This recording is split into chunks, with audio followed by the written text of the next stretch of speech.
Milla Heinolainen ja ikä 86 tulee kesäkuussa täyteen. Meitä on 16 kaikkia, kun kaikki ollaan kerralla koossa.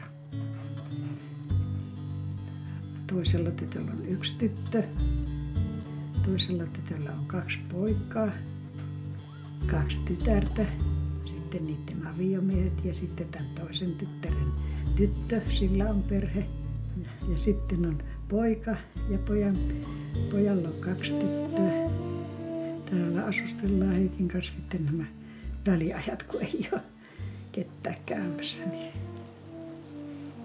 maanantai yleensä on pyykkipäivä, että silloin pesen pyykkiä ja sitten lenkkeille joka päivä pienen lenki ainakin, että jos en pitemmälle kerkeä, niin pienen ainakin.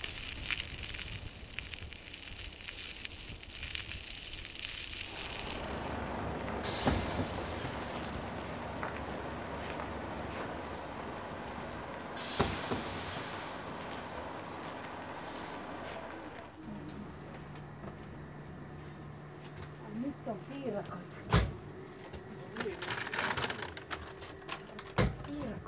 No tämä sydänjuttu tuli ilmi sillä lailla, että oli vähän tuommoista ahdistusta, niin ne laittoi astmapolille. Tutkivat sitä astmana. Mutta sitten siellä yksi lääkäri sattui semmoinen, joka tarkasti niitä papereita ja se sanoi, että minusta täällä sydämessä on jotain eri ääntä ja että hän laittaa sydänpolille.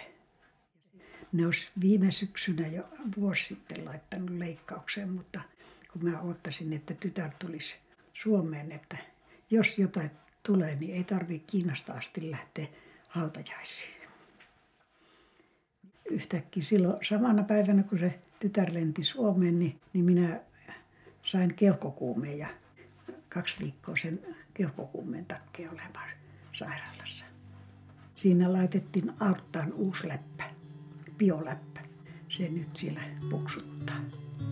Minä jostain sian tai lehmän korvasta, kun ne niitä sanoo teetävän, minä kysyin lääkäriltä, että kumman korvastahan se mulle laitettiin, niin sanoin, että miltä tuntuu, että tuntuuko sikamaiselta olla, niin vasta ei tiedä oikein.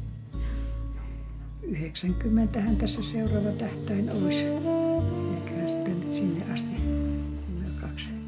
2 vaivasta toinen toistaan